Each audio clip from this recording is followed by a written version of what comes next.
Non, non, c'est notre belle-fille. Avant d'être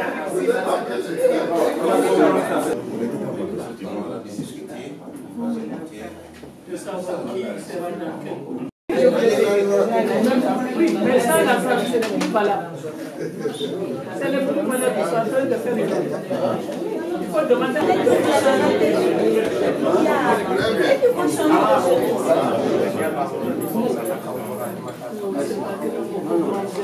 l'ambassadeur, s'il vous plaît. L'ambassadeur, s'il vous plaît.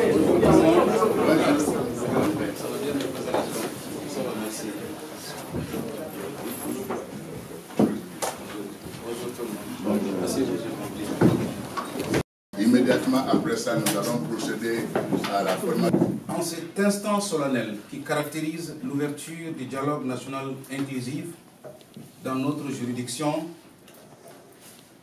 hier encore, nous avons été durement éprouvés. Et notre armée a été endeuillée par une autre tragédie. Et je voudrais qu'on ait tous une pensée pieuse à ces victimes de l'armée malienne, mais à l'ensemble des victimes civiles, militaires, maliennes et étrangères, victimes du terrorisme.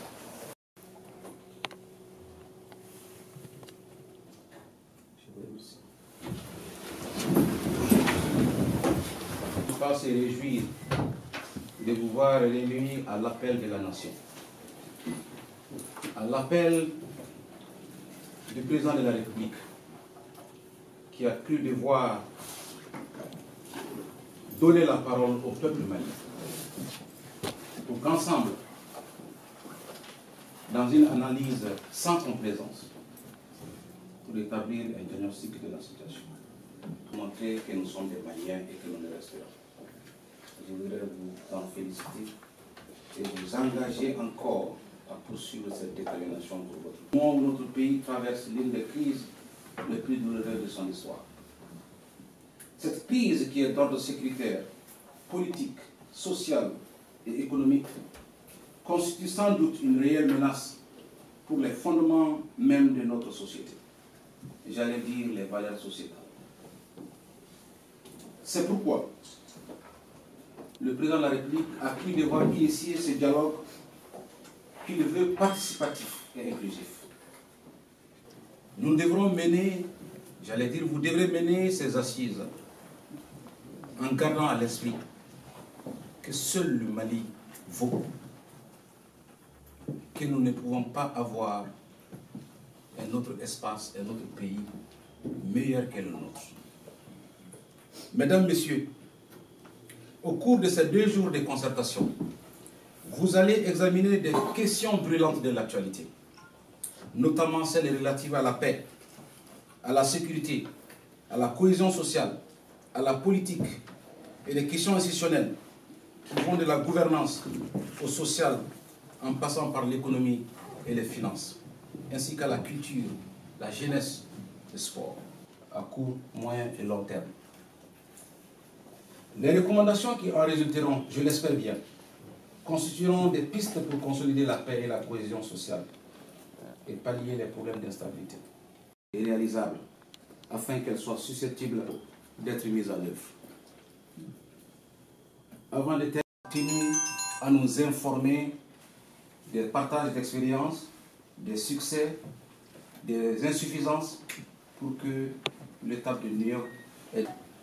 Vous avez répondu toujours à notre appel. Vous avez été à nos côtés. Vous nous avez soutenus. Vous avez fait à mes collaborateurs qui, sans relâche, sont à mes côtés pour m'aider à traduire en réalité notre vision pour le Mali ici. À ce stade, je voudrais déclarer solennellement des assises, des concertations dans le cadre du dialogue inclusif, dans le cadre du dialogue national inclusif à Washington, ouverte et dans une démocratie participative et directe comme l'a souhaité le président. Il me revient de vous céder la présidence des travaux et vous allez la conduire selon vos choix, selon le cadre que vous souhaiterez, nous serons là pour vous accompagner à cela. Et nous allons nous retrouver pour la cérémonie, Inch'Allah, demain, de clôture, pour être encore là devant vous. Mais il vous appartient, et bonne chance et plein succès, professeur. Merci à tous d'être venus. Je sais que vous avez tous des occupations, mais la seule motivation et principale qui vous a guidé à être là, c'est parce que vous avez le Mali dans votre cœur. Plaise à Dieu que le Mali continue d'habiter dans notre cœur.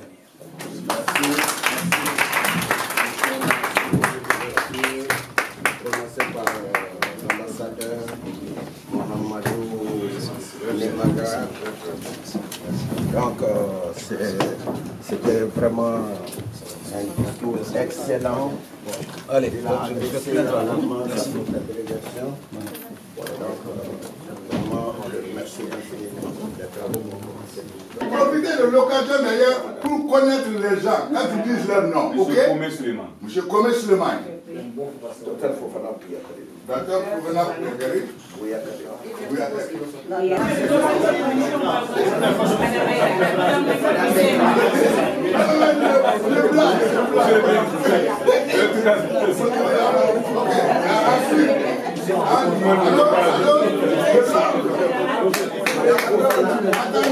Non, très bien. Donc, n'ayant pas une autre proposition, donc vous êtes élu par plébiscite.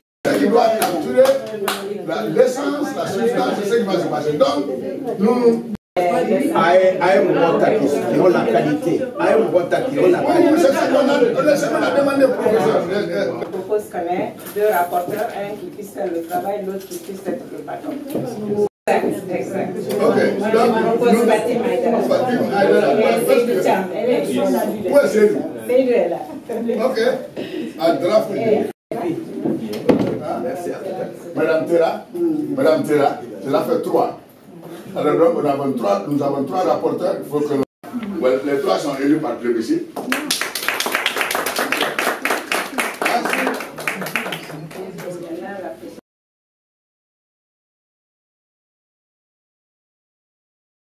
Non, on va faire. Dernier point. Au sein de la diaspora, réserver les postes contractuels dans les ambassades pour l'emploi des Maliens qualifiés. Les Maliens de l'extérieur qualifiés. Au nom du ministre. Ma proposition serait d'institutionnaliser le nombre de postes dans le gouvernement. Au détriment des populations, c'est moi qui rajoute ça. Ah non, c'était là hier. Au détriment des populations éleveurs nomades qui sont spoliées au profit des agriculteurs. Ça, moi j'ai des questions sur ça. Donc, thématique number 6. Dénonciation. Les enfants sortant de prison. Là-bas, il y a un dernier mot, gestion, c'était incomplet. Renforcement des structures de genre. Et veiller à... Grosso modo, rien de nouveau, vous connaissez tout ça, c'est très débattu. Renforcer l'indépendance et l'impartialité des leaderships, mais aussi on doit prévenir la corruption dans les systèmes judiciaires. Donc, on a un policier. Voilà. C'est l'infiltration, justement. Le deuxième problème, c'est la transparence dans la gestion publique. Alors, dans la gestion des finances publiques, de l'argent maintenant, et les maires qui s'enrichissent au vu aussi. Concernant les... Et dans la notation des agents ainsi que l'évolution de leur carrière. Bannissement à vie de toute responsabilité. Ce qui favorise le vol et la corruption. Bien dit, allons-y. Et enfin, publier tous les contrats... J'ai une question. Oui. À salaire élevé, il faut donner la production. De façon proactive contre la corruption et la spéculation foncière particulière. Dans lequel les populations auront une vision, particulièrement parce qu'on est dans une situation difficile, connaître nos points faibles, identifier des points d'opportunité, essayer de développer un plan. De base pour dénoncer ces textes, bien leur application, mais en alternative pour l'appui aux jeunes. Notre diagnostic a fait ressortir les points suivants. La confiscation des terres, land grabbing en anglais, l'inadéquation formation-emploi, l'absence de structures d'accueil pour les jeunes en besoin, c'est-à-dire ceux qui... Je suis membre aussi de la commission dont Abdoulaye aussi est membre. Et grosso modo, nous avons dit qu'il faut que le Mali, ça soit basé sur une gestion axée sur les résultats. Ce qui veut dire que nous souhaiterions que le gouvernement désigne des ministres qui vont signer un contrat avec le président de la République.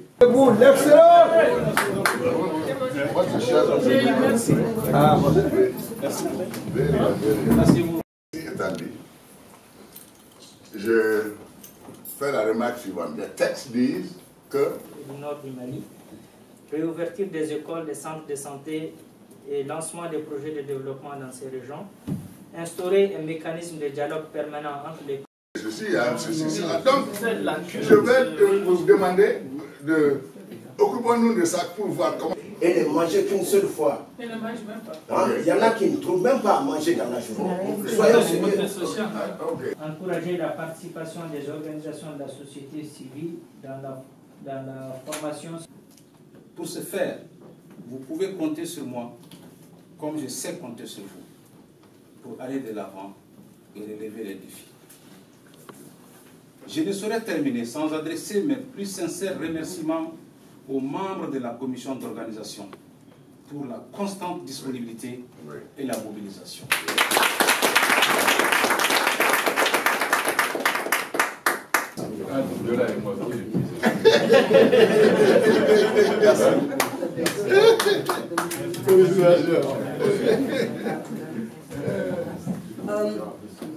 Le professeur Mohamed Kamara, s'il vous plaît.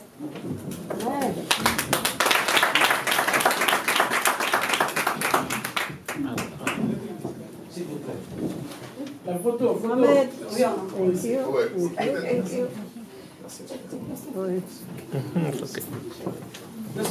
Monsieur Bakary Sangari, s'il vous plaît.